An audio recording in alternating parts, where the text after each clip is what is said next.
धर्मपत्नी का आज का एपिसोड भाई मोस्ट अवेटेड एपिसोड था क्योंकि आज हुआ गृह प्रवेश फिर से हमारी प्रतीक्षा का। प्लस एक और नई चीज हुई जिसको भाई मैंने पहले बोला था कि यार ये चीज उस टाइम पर नहीं हुई थी, बट इसको दोबारा करके दिखा देना चाहिए था उसी टाइम पर। बट आज उस चीज को दिखा देगा और वो जो गलती थी उस चीज को अब ठीक कर दिया, एक तरीके से हम लोग कह सकते हैं। और आज क्या क्या हुआ, क्या क्या ड्रामे के चले बताते। तो पहली चीज तो है भाई, सिर्फ काव्या उसकी मम्मी और रवि की मम्मी जी के बीच में ही इतना ज्यादा मतलब एक बॉन्ड बना हुआ है और इतनी ज्यादा अंडरस्टैंडिंग है कि वो प्रतीक्षा को बिल्कुल भी चैन से नहीं रहने देना चाहती और ना ही उसको घर के अंदर रखना चाहती हैं।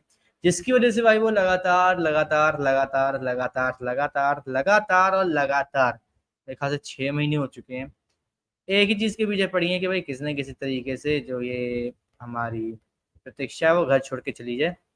ठीक है। और काव्य और रवि जो है वो एक साथ रहने लगे, बस इसके अलावा और कुछ नहीं चाहिए उन्हें। इसके लिए भाई वो सब साम दाम दंड भेद जहर मिलाना, मारना, मरवाना, किडनैपिंग करवाना, सब कुछ करवा रही हैं, बट उनका जो मेन मकसद है वो पूरा नहीं हो पा रहा। अब यहाँ पर भाई एक चांसेस हैं कि शायद मतलब जो चीजें हैं वो उनके फेवर में हो जाएं। तो भाई यहाँ पर वो चांस फिर से खत्म हो जाती है क्योंकि रवि क्या करता है।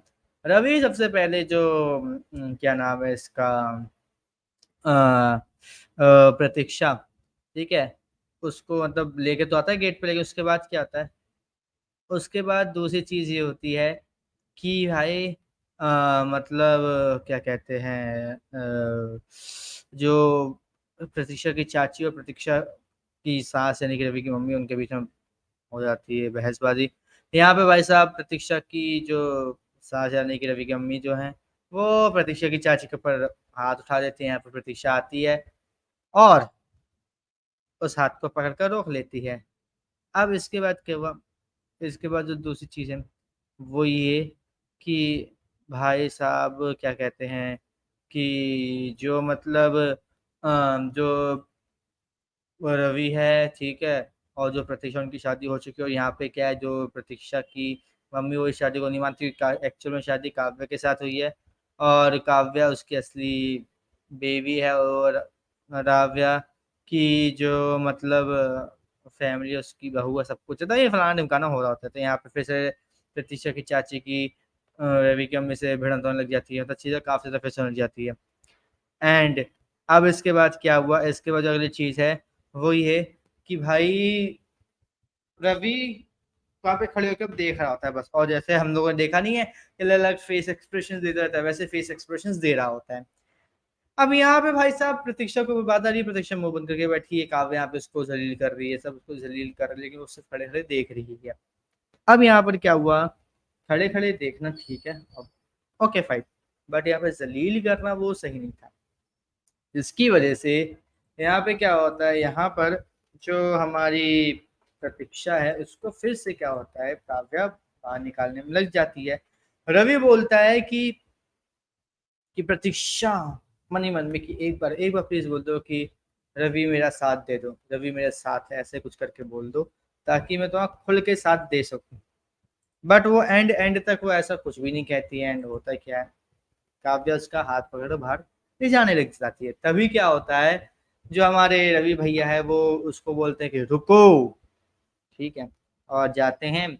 जिस थाल से आरती की सब कुछ क्या वो थाल लेते हैं, सिंदूर लेते हैं, प्रतीक्षा के लगाते हैं। एपिसोड खत्म।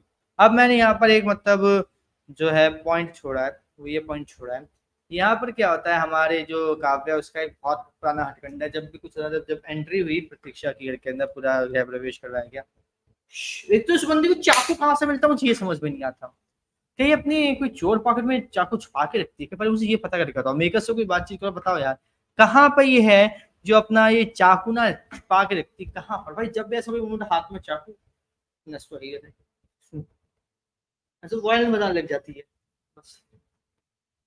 अरे मतलब मजाक हो गया यार, चाकू नहीं हो गया मजाक, जब देखो तो भाई हाथों में चाकू, हाथों में चाकू, पता नहीं कहाँ से कैसे क्या करती बंदी के हाथ में चाकू आ जाता है, सीरियसली मुझे नहीं पता कहाँ से आ जाता है, लेकिन भाई आ जाता है। अब इसके बाद क्या था, इसके बाद जो अगली चीज़ है वो और भी ज़्यादा मेरे लिए शॉकिंग है, क्योंकि चाकू आ जाने के बाद क्या होता है, चाकू आ जाने के बाद उसका फिर वही ड्रामा शुरू हो जाता है, तुम ये सही नहीं कर रहे हो, तुम्हारा ये, तुम्हारा वो, तुम्हारा फलाना, तुम्हारा ढिमकाना, तुम्हारा ये खाना, ये वो, और रिपीट हो जाता है। तो यहाँ पे क्या होता है कि भाई साहब दिमाग सबका खराब होता है, सब बोलते हैं कि नहीं नहीं नहीं। रवि आता है, हाथ पकड़ता, चाकू छीन के फेंक देता, बोलता है कि देख काव्या, तो देखो काव्या, ये आखिरी बार है, मैं तुम्हें बचा रहा हूँ, इसके बाद तुम्हें जो करना हो कर लो, क्योंकि मरने वाले को कोई नहीं रोक सकता। आज यहाँ पे रोक दिया, पानी में जाके डूब के मर जाओ, छत से कूद जाओ, पंखे पर लटक जाओ, करंट खा लो, कुछ भी कर रहे हो, तो भाई मैं नहीं रोक सकता, ये आखिरी बात था, तुम्हें जो करना बोलो, मैं घंटा फर्क नहीं पड़ता बस। एंड भाई यहाँ पे मुझे ये चीज पर्सनली मुझे लगी कि हाँ भाई चीज सही बोली इस बंदे ने, क्योंकि ये चीज जो है वो एक्चुअली में बहुत ज्यादा ओवर हो चुकी थी, कि जब देखो तब एक ही चीज एक ही चीज एक ही चीज रिपीटेशन पे हो रही थी। बट अब यहाँ पे क्या हुआ कि यहाँ पे अब वो चीज थोड़ी सी रुकी है, एंड कहीं ना कहीं मैं बोल सकता हूँ कि जो चीजें हैं वो अब थोड़ी सी डिफरेंट होगी। लेकिन एक बात मुझे ये समझ में नहीं आई कि हमारी जो काव्या की अम्मी ने बोला था कि अगर रवि प्रतीक्षा को घर के अंदर ले आया तो मैं तुम सबके ऊपर केस कर डालूंगी, वो कहाँ गया? अब क्या केस नहीं होगा या फिर अब कुछ और चीज होगी, मुझे ये समझ में नहीं आई कहाँ गई वो चीजें,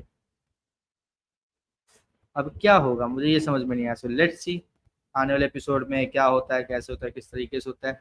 लेकिन आई होप कि जो चीजें हैं वो थोड़ी सी डिफरेंट हो, थोड़ी सी अच्छी हो, थोड़ी ढंग की तरीके से हो। एंड लेट्स सी क्या होता है क्या नहीं। तो बाकी भाई आप हमें कमेंट करके जरूर बताएं कि आपको आज का एपिसोड कैसा लगा धर्मपत्नी का, और इस तरीके से धर्मपत्नी के आने वाले सभी एपिसोड के रिव्यू से जुड़े रहने के लिए चैनल को सब्सक्राइब कर लीजिए, बेल आइकन को दबा लीजिए, ताकि आपसे मिस ना हो हमारा कोई भी लेट